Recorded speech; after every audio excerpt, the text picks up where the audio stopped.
because of that flower moon that happened. I'm not kidding. It was full moon. And I think it started yesterday, and they're calling it a flower moon. Huh. Right? Yeah. So So none of us here in the Pacific Northwest, of course, could see it. Why? Because it's been gray for like a really long time. And I think the sun was trying to pop out, but you don't have to see it to appreciate it. From an astrological perspective, they're calling it a lunar eclipse. They're calling it a flower moon. They're representing the blooming of flowers, the rebirthing of life. And that's the meaning here for this. And it's really fascinating because anytime you say anything with the word Scorpio in it, people cringe. Now, certainly if that is your sign, you don't. But there's transformational life. There's an energy of this, and people are feeling it.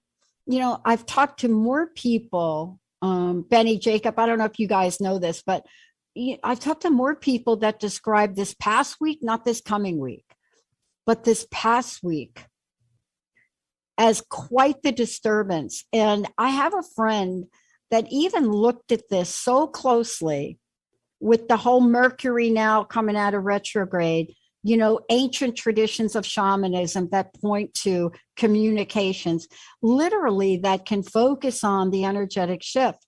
And so when I was talking to my friend about 4 weeks ago, she said to me, something is going to happen at a national level with communication and you won't believe it. And I just thought, that's every day, dude. Like, okay, that's not a prediction. That's like every day. Every day in the United States, there's something that comes on and it's like something. She said, no, something. Secrets will be revealed. Now, we now know that is true, especially when we think about what is being revealed to us. But then there's this shift of energy. And when there's a shift of energy, are we prepared for it? Are we in the very core of who we are? Is our soul guiding the ship?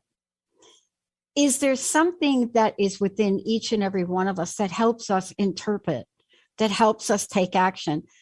And I got to tell you, almost every one of the hosts I've talked with, last week was this incredible week of stuff just piling up to be done with. Now, here's the question for our show today, and I want to introduce you to Daniel Mohler. The Shamanic Soul. What is it about the Shamanic Soul? What is it about this that we could learn? This is a guidebook, but this isn't just that. This is written by practitioner of Peruvian shamanism. And Daniel teaches us shamanism through some very interesting methods, healing, spell work. But one of the things that we learn about the ancient and the modern is that there is a connection, right? It's like, why are people feeling the energy of things? Why are people looking at this flower moon, this eclipse? What is it we look for? But the question really is, are we really doing anything new? No, because when we hear from Daniel and the fantastic book that he's written, we're going to go through this. I just love, there's so many things about this I love. What is it about us, our shamanic bodies, that could be almost like this guidepost, right? What is it about what we learn and bring forward? And is my greatest fear going to come to pass, or are the Daniels of the world going to help us? Are we going to lose this knowledge? Daniel, great to have you. Welcome to the show. Hi, nice to see you, Dr. Pat. Great to have you. Yeah, thank you so much. A lot of questions. I'm not going to throw them all at you at once, but when my friend said that to me like 4 weeks ago, I think it was like in April or something, I'm like, what are you talking about? She said, look, if you go back in time and you go back into ancient messaging. But if you can connect that to your soul, you can connect that to your soul journey, then Pat, I guarantee you somewhere in May, you will call me and you will say, dude, you got it right. Of course, she got to me first, and she was what she was talking about is the whole Supreme Court leak. That. But the question I have for you is this: look, you have done something that I've always longed to do. I didn't do it. I grew up with comic books. I wanted to create comic books. I didn't do it. You did it. Although I do have an animation comic, I do have characters that I'm drawing to educate people about Lyme disease. I want to ask you this question. There's so much I could say about you, but I have to know, how did you become you? What did you have to overcome to become you, to become the author of great books, bringing this message forward, getting Llewellyn to actually put pictures in the book? What did you have to get beyond, Daniel? Oh, thank you for that. Yeah, I had to get through a lot personally. And so my book, Shamanic Soul, details some of that journey and some of the adversity that I had to overcome in order to kind of finally fit into my own shoes, to finally really become me and who I appreciate being as myself. And a lot of that really wasn't external adversity, although we oftentimes project it as that. But it was really just all internal stuff. Those regressions within the subconscious that kind of keep us and prevent us from moving forward and taking opportunities in life that are abundantly there. The universe is like open and wide, and there are so many different choices and pathways that we can take, and not every one of them are ideal. And sometimes the path that it takes to get you to where you want to go may not be ideal, but the more you can kind of step aside from your fears, your insecurities, those aspects of yourself that will prevent you from being able to make movement, will prevent you from being able to transform and move beyond your current state. It'll keep you there. So that's really essentially what I had to overcome, which is no easy feat, as a lot of people will attest in their own lives. And I mean, I was diagnosed with post-traumatic stress disorder, and it was pretty severe. It impacted actually my physical health. It had me in the hospital multiple times, and I was, for a good decade or more. Yeah. You and I have a lot of things in common, right? Obviously, yes, we do. We really do. It's crazy. But the reason I do this, I love this. I can't remember where in your book you say this. And for those of you just tuning in, I think Jacob's going to show you copies of the book, The Shamanic Soul. Something's happening to me, right? You would think that at this point in time in my life, like I'd be done, right? But when I get the honor of interviewing somebody like you, Daniel, and get to honor your work and your journey, and especially since my latest discovery, I still can't even make sense of this, to be honest with you. My grandfather being born in Brazil, the greatest secret of all time, but then the internet, so you can't hide from your relatives anymore because like they have your name, right? There's something that shifts in us. But the shamanic soul, I mean, honestly, when just saying it, the vibration, shamanic soul, is powerful. I am so afraid we're going to lose these teachings. How important is it for you to pass the baton and keep this going? And what is your experience, if you could, with the shamanic soul?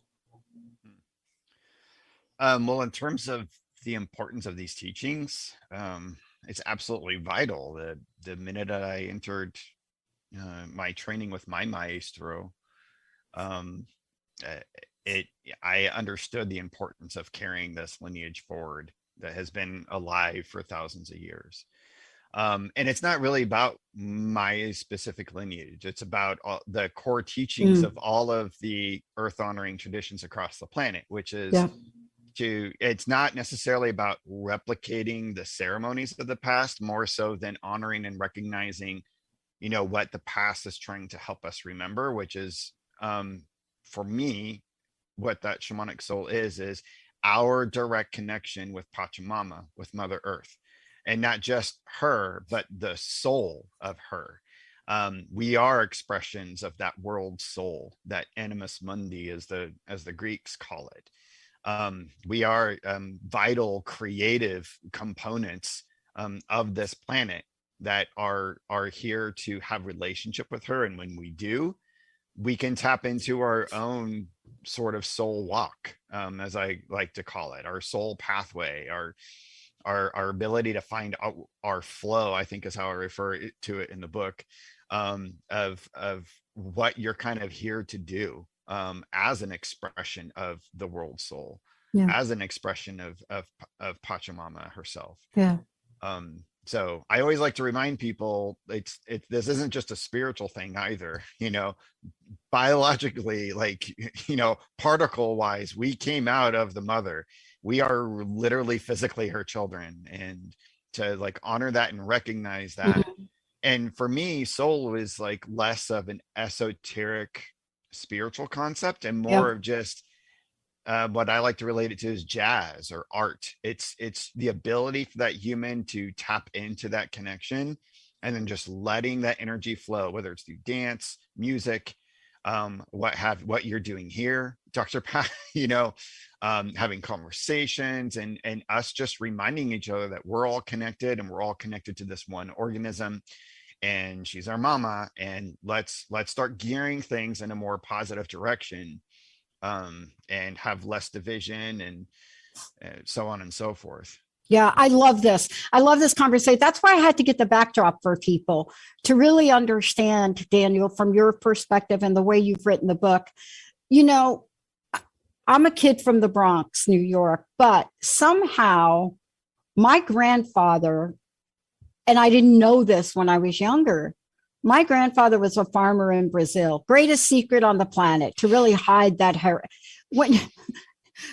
To have an entire family keep a secret that grandpa and papa's mama were born in Brazil and farming, and then change the name, and then change his ethnicity, change, like he went from Brazilian to Italian, and he changed the letter at the end of it was just crazy. But when he came over, see, this is what I remember. This is really to your point. I got to spend time with Papa in the Bronx on a lot where he had used tires, and he had a shack. And in the shack, I could tell you the smell of the kerosene and the oil painting. And as you went out the back of the shack, rows and rows and rows, vegetables and herbs, and you could smell them. And what I love about this is, and I don't know if this is factual, so can you fact check me? I don't know of a culture in our origins that didn't start out with an absolute absorption to Pachamama, to absolute absorption to the earth. Now, Greta Thunberg is trying to help us remember, but why is it we forget that is where we started, Daniel? Mm-hmm.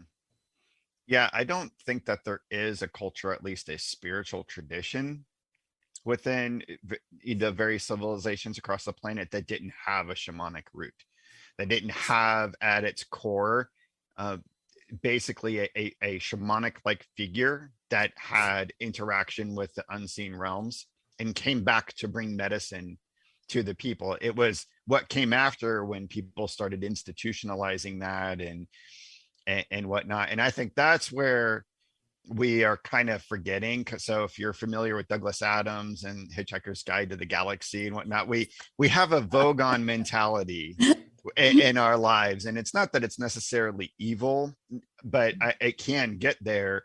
But we have the ability to take this wonderful thing like direct revelation from some spiritual experience, and we try to begin to categorize it and to distribute it through forms and through protocol and creeds and whatnot, and it becomes an established religion or a doctrine or even a book, right? Even a book, there can be some danger, and which is why in my book I try to undo a lot of what I created at the end to make room for the reader to just know and understand that it's not about having a teaching and a direct teaching and carrying it verbatim forward. It's about taking medicine from one generation to another and then passing it on to the next so that they can kind of do it in their own way, which is vitally important for the evolution and growth of the planet. You don't want stagnation by having a particular tradition just acting the same way you don't grow and evolve and adapt, and you don't want that. So I do think that the act of forgetting, which is, there's a lot of myths across various cultures about, when a being will, and I think the Greeks have, like, whenever you drink from the river of forgetfulness, whenever you come into incarnation. And so the way I was taught in my shamanic training, it's kind of like a game. It's not a bad thing we forget, because if we always remembered all the time that direct connection, what fun would that be? The fun is trying to remember and trying to have that journey of reconnection again. And so it's when we talk a lot about evolutionary potential and in these transformational communities, it's always important to remember that, if we ever got to an end state of like, perfect alignment with source or creation, what my teacher taught me is if you got there, you would just want to go back to the beginning and be ignorant of everything again anyway, because it's it's the total zodiac. It's the total astrology chart. It's the total. Well, when you get to the 12th house, you're not like done. You don't like die. Right. It's the evolution. But here's what I love about this is, and I want to talk to you about this, right out of the gate. There are many books that I've read in 20 years. And what I really find refreshing now is when I find a book like this one, where you take us at anybody can learn this right from the beginning, the training part. And I looked at that training diagram you had and I thought, 20 years of doing this, I had no idea that there was this dynamic in operation. But what I love about it is you're able to introduce this to us in so many ways. I especially loved, the part, I think I'm stuck on trials, and I think I have a little challenge thing today. But I love that you say here under the train, the hero faces a variety of challenges to prepare for the supreme ordeal, the final battle with the dragon, as it were. Trials along the way will test your metal, that's like not metal, and therefore increase your stamina. Overcoming these challenges will make you stronger and prepare you to face the future. You see, I have heard that message from my mom and my stepmom, and she was the queen of that, but not in this context. Can you talk to the supreme ordeal, please? It's almost like I'm watching the movie Eternals, right? Where they got like the supreme being, but now we're taking it down to our life, to our journey. So I'm paraphrasing and utilizing Joseph Campbell's monomyth paradigm, as a kind of a relational connection to shamanic training in general, and really just life in general. And that's what that's what Joseph Campbell was trying to do, is show through all of these myths and spiritual traditions throughout the planet how they all kind of have the same pattern to them, and they're all really about having that message to us in life, and that, which is a cycle about going in and facing these travails, these tribulations, and learning from that, and then returning back to community with that gained wisdom. And so the supreme ordeal isn't necessarily like a person who has to go and climb a mountain and fight a dragon, or you have to go and face the corporate, paradigm that you're trying to battle in your own personal, whatever it is. And maybe that is. I did that already. I did that one. Well, I did that in 1992. So, okay. Can I check that off my list? There you go. Then you're good. You're done. So, but the supreme ordeal is really just that always, because it's a cycle. Once you're done, you're starting over again. It's always that primary roadblock that is going to be in place for you, that's going to prevent you from keeping forward on that soul path of yours, and that continued growth and evolution to make you a better you. So it can be anything. It can be your own internal thing. It could be a conditional situation in your life. So Dr. Jose Stevens relates that to your dragon. There are many dragons that we face in our lives, and he's a transpersonal psychologist. I believe that might be his preferred title, where that's how he kind of describes what the supreme ordeal is too. And he's hearkening on myth as well, right? And you're right to mention Eternals, because we're surrounded by, all of these types of mythologies, the superhero mythology, even sports, whatever, where we're constantly facing that next, tournament, that next struggle, that next thing to get us to a better level. And athletes are a great thing to look to this. Athletes don't play, they don't just kind of tentatively show up, and they're just like, well, I didn't put much effort to it. They train all the time. Oh yeah. They're always working towards that goal, and they have to get in almost a meditative state of mind in order to be in the zone whenever they're actually in the zone. And so that the athlete is actually a great paradigm to study for people that are really interested in spiritual growth, or psychological growth, or whatever it is that you're trying to do in your life, because they're the perfect embodiment of discipline and hard work, practice, and focus. Yeah. So we're going to take a short break, but I want to just let everybody know a couple of things. Daniel, first of all, tell people the Shamanic Soul, and it is a guidebook for self-exploration, healing, and mysticism. And when we come back from break, we're going to really take it to part 2 about this. But this is not the only book. You have a number of other books that you've done. Love the comic book thing, the whole thing. I've got like comic book envy. But how do people find out about you, and how do they get a copy of your book? Please tell folks. Yeah, sure. You can find me at my website, danielmohlerweb.com, but you can find the Shamanic Soul at any book distributor, but we always prefer to point people back to the publisher, llewellyn.com, and you pre-order directly from them. It's available for pre-order now, and it comes out June 8th. Yeah. And again, that's Llewellyn. And for those of you out there, make sure, and I think Jacob, once you put the book up, you could also direct them to Llewellyn's website if you could. We're going to take a short break. When we come back, there's so much that I've pulled out of the book. By the way, I read the book, so that's why I'm referencing the book. I appreciate it. But we have a current theme that we're launching this year. It's fascinating to me, for our crowdfunding and our expansion. And when I used the term, some people cringed. But then I saw it in the book, and I thought, I'm not changing it. He's right. He's got this nailed down. What is the phrase that Daniel uses in the book when he is like even talking about the shamanic body? What is he saying? And why is the language so strong? Let's take a short break. Benny, Jacob, we'll be right back, everybody.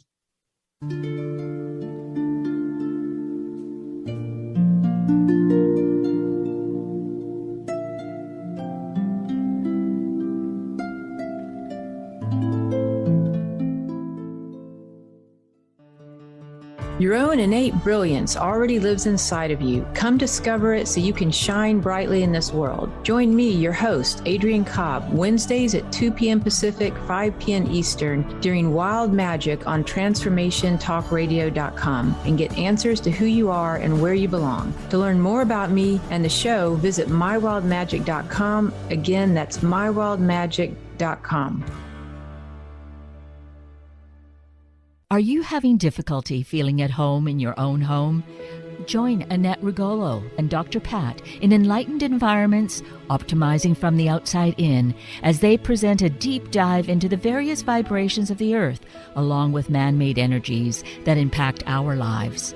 Using the diamond dowsing method, we will utilize specific vibrations to elevate our own homes to support us and expand us with their energy.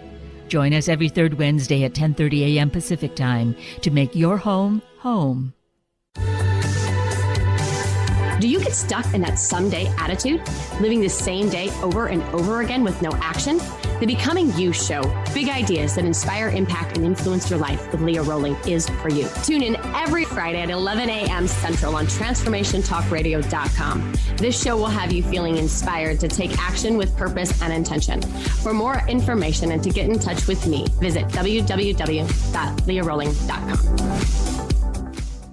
What could you achieve if you knew someone was going to ask about your progress every week? Accountability matters. Small corrections and check-ins with your goals can lead to big results in your business without you feeling overwhelmed. Success Magnified owner Mary Gall provides entrepreneurs a system of goal setting and accountability to create clarity about where you are now, your future direction, and the most effective way to get there. Book your free call at successmagnified.com today.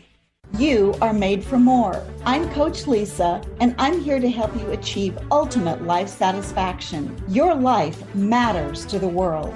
Reimagine your future with an individualized life by design approach with my free ebook, The 5 C's of Coaching: Commitment, Clarity, Coachable, Creative, and Change. Find the transformation you're looking for. Go to lisabeltz.com. That's LYSABELTZ.com. Day-to-day living can be difficult in our world today. Most of us don't know how to live a peaceful, joy-filled existence. Learn how to break through these barriers and live a transformative life on Love and Light with me, Dr. Lisa. Every day living in peace. Every second and fourth Wednesday at 1 p.m. Pacific, 4 p.m. Eastern on TransformationTalkRadio.com. To work with Dr. Lisa, visit educationthroughengagement.com.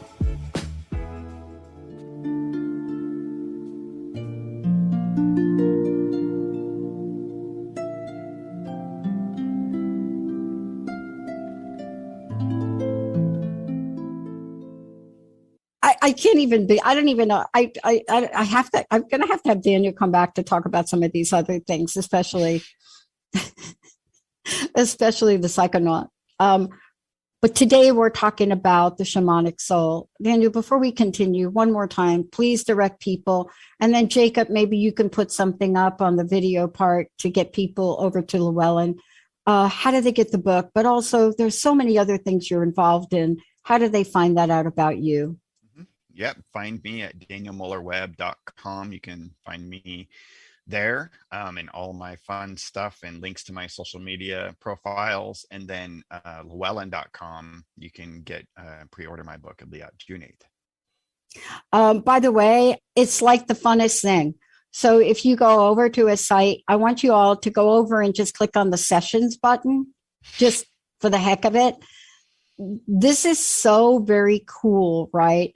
To take a look at the diversity, but also the imagination, and that imagination that comes from, you know, our unlimited possibilities to dream. And dreaming, by the way, was such a part.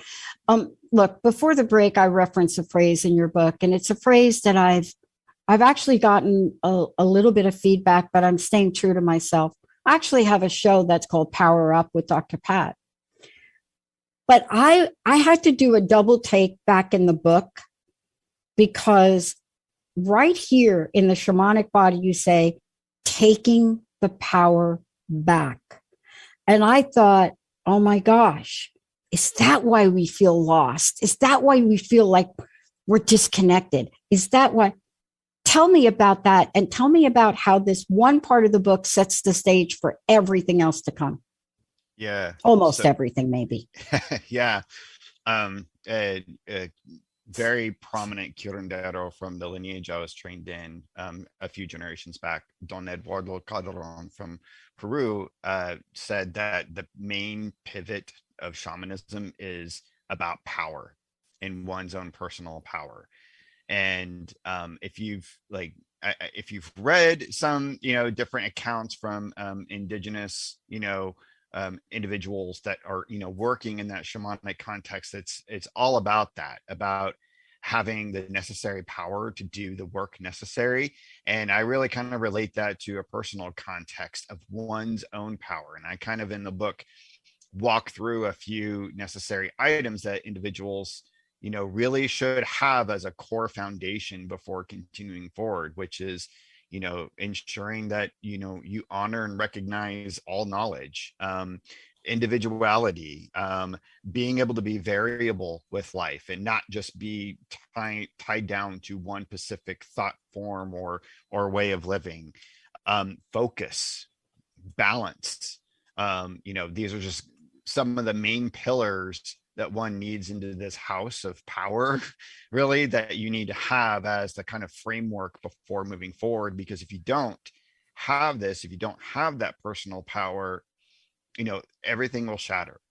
And whatever change you're trying to implement won't hold and won't stay. So you have to be clear, you have to be focused and balanced, and have certain aspects of your life together and be ready to hold and contain that. And a lot of people are afraid of that. A lot of people are afraid of having their own personal power, and we don't realize, even whether it's from a familial context or a societal context. I mean, just even look at social media, whatever. We give our power away all the time. We give our information away. We give our self-esteem away to every ad that comes our way on the TV or on Facebook or whatever. We give it all. And so it's like a continual reminder of replenishing oneself and making sure that that for yourself, I mean, you're not the center of the universe, because the universe is bigger than that.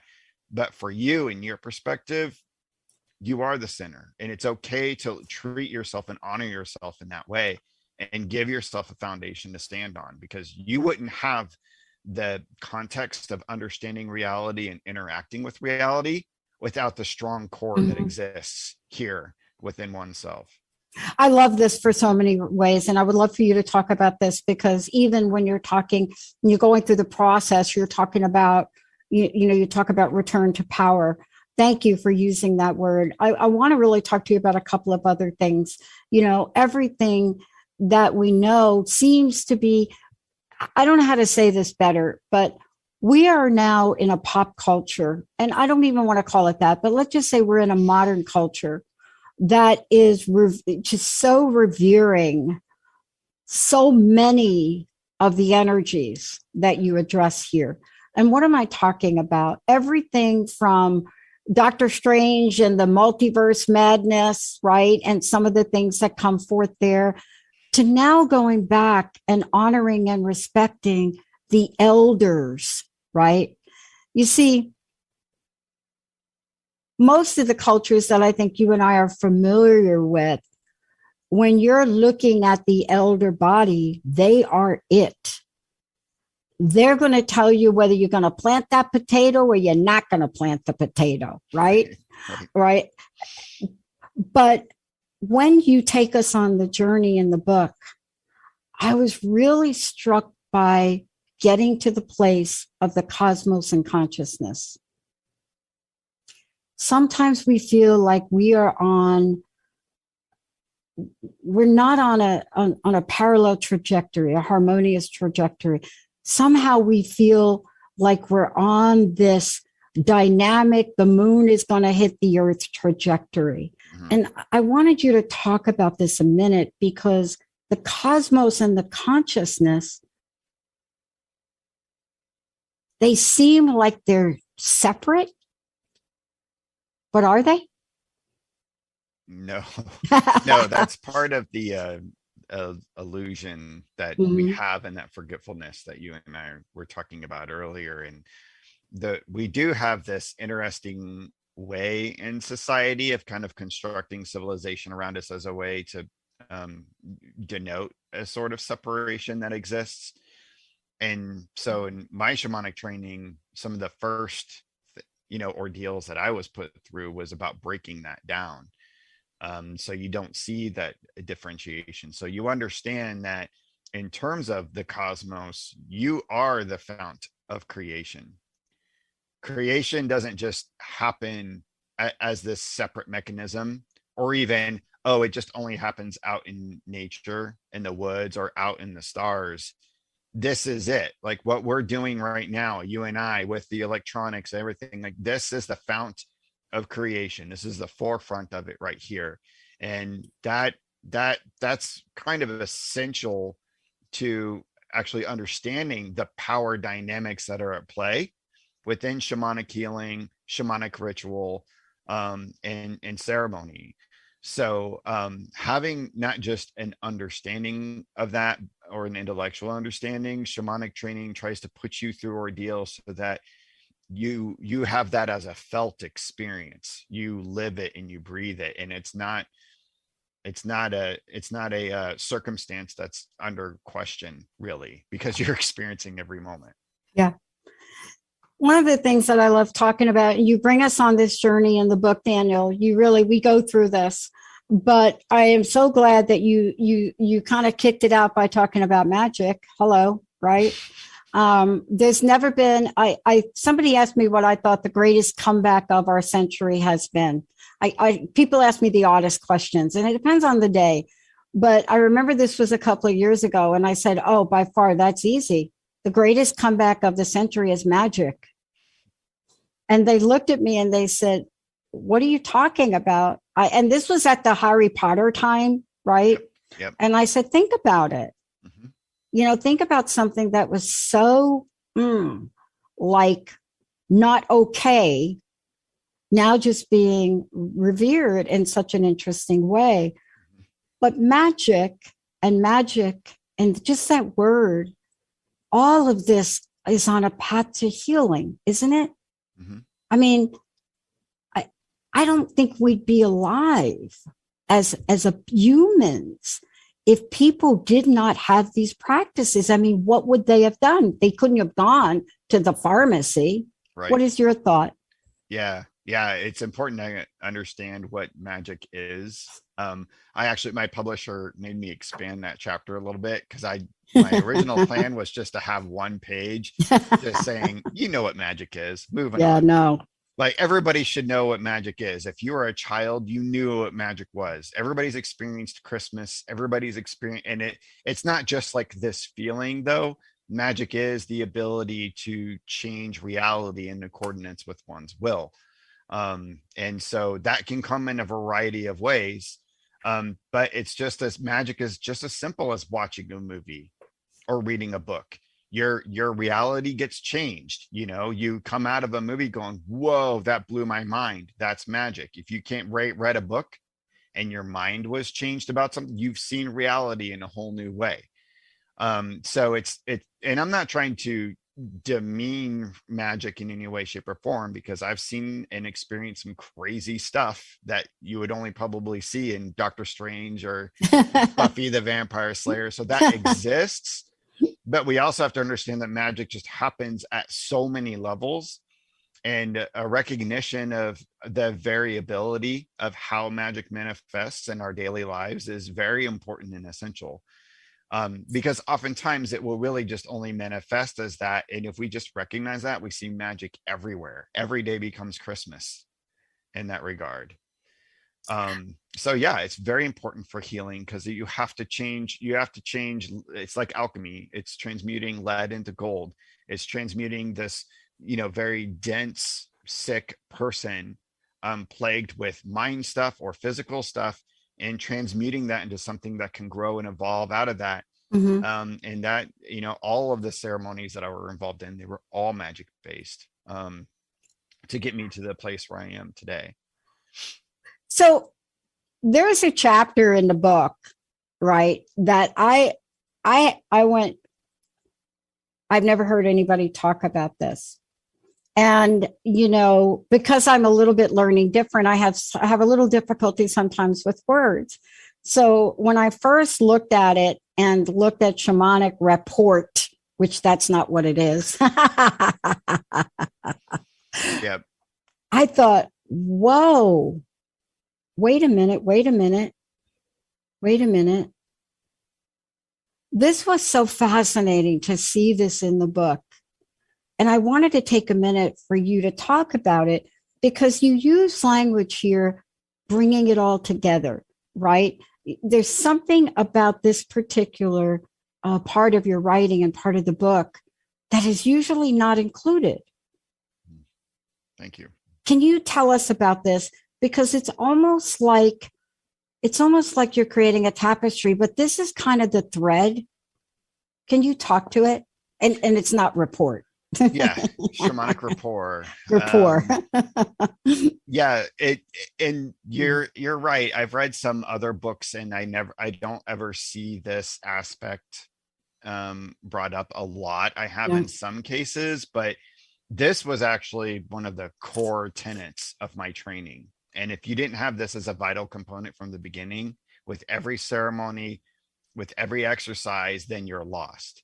And it's about understanding, a lot of this manifests as giving offerings to the spirits, giving offerings to the land, giving, and it's more about giving offerings like, okay, let's, give up our harvest and blah, da, da, da, da.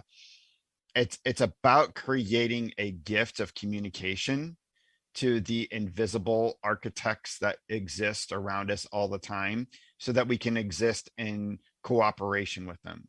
So we can exist in a participatory experience rather than us just taking from the environment and taking energy from, whatever. So I always relate this back to just having a relationship with my wife, right?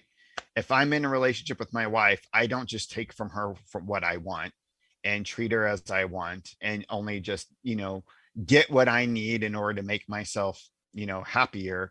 I have to give back. I have to give her love back. I have to give her flowers. I have to give her foot massages, all the things that she needs. And just so being a shamanic practitioner is about having a relationship with the spirits of the natural world. And we have to have that same kind of relationship. It's not about them being necessarily better than us or us being better than them. It's about having this like mode of communication. And so, various shamanic lineages across the planet, and I would definitely point out the Quechua peoples of Peru have a very sophisticated system of offerings that are very much in alignment with the spirits of the land around them. The spirits understand the types of offerings that are given in the way that they're given. And it's not just about, hey, throwing some tobacco on the ground or burning some sage. No. It's about making a whole pristine ritual Yep. Surrounding that, in the same way that you would write a letter or a card to your loved one. Yep. Petitioning and asking for what you're asking for assistance with, and showing the expression of love in that as well. So when we do ceremony locally in our community, and my wife and I, great time and care is given to that aspect of the offering of the haiwa, as we call it, the gift, back to Pachamama and the spirits around us. Because it's, you wouldn't want to be frivolous with giving a gift to someone you love, and especially if you're asking for something really important and asking for that assistance. So I don't know if that's the thread you were necessarily. Yeah, it's absolutely. There's no question about it, because the reason I wanted to ask you about it, because, as we move forward and we really bring this full circle, we're talking about the shamanic soul, shamanic healing. And one of the things we have to remember is that everything in life is an exchange. See, we don't really get that. I happened to study exchange theory in school because I needed to understand it for my own personal being. But everything is an exchange, right? We take air in, we bring air out. But you're so right. The first time, my introduction into giving back came in a strange way, even before my first vision quest. And it had to do on the island of Hawaii. Mm. And it had to do with something I did that I didn't understand. And then I was schooled in the ritual from Madame Pele, a bottle of gin. I mean, honestly, I was literally, and what I learned about that, and when I learned about the care that you're discussing and talking about, it's hard to describe the energy that passes through you. Yep.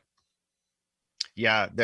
There's definitely, we have what we designate as wakas that exist throughout the planet, which are various sacred sites that have a certain type of energy around them. Yeah. And they respond to different things in different ways. It's their language, right, for understanding. So in Peru, we can create a jaiwa called a despacho, which is a very specific type of offering that the mountain spirits there understand.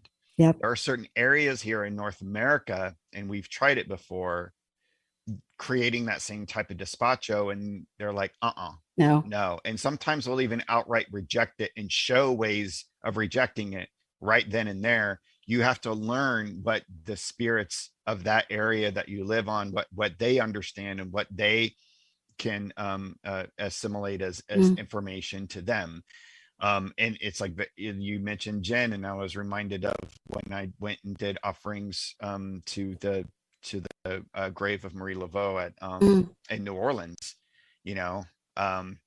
cigars and whiskey, and it's just like, it's a completely different experience. But when you give it in that way, the type of energy that comes in is way different. It's like a key fitting into the right lock. Yeah. And then suddenly that energy opens, and it's very interesting.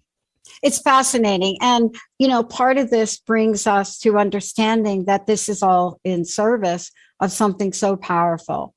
And I think that, what you bring us to in the book is healing.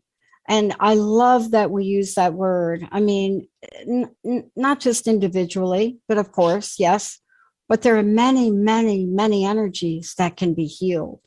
And I love that you pointed that out, because my vision questing in the high desert of California and the Sierras was very different ritual, very different. Like, you're down to 3 tablespoons of water. Yep. And and you're thinking, this is something I'm not going to give you. And you're like dearly mistaken about that. Mm-hmm. But you're right. Let's have a conversation about taking our healing power back. Mm-hmm. Yeah. Yeah. Healing in some regards can, be seen as a word that people don't, they will just look at it from a medical context, or, and I don't want to eliminate that either, because I actually had medical healing, but it's really, I always just see it as a word. It's another word for evolution, for change, but it's very specifically tied to a state of misalignment that is getting aligned. Yeah. Getting yourself back into balance, getting yourself back into focus. So kind of turning something that's from a negative into a positive, knowing that there's going to be another inverse, another negative that you're going to have to turn, because it's a cycle again.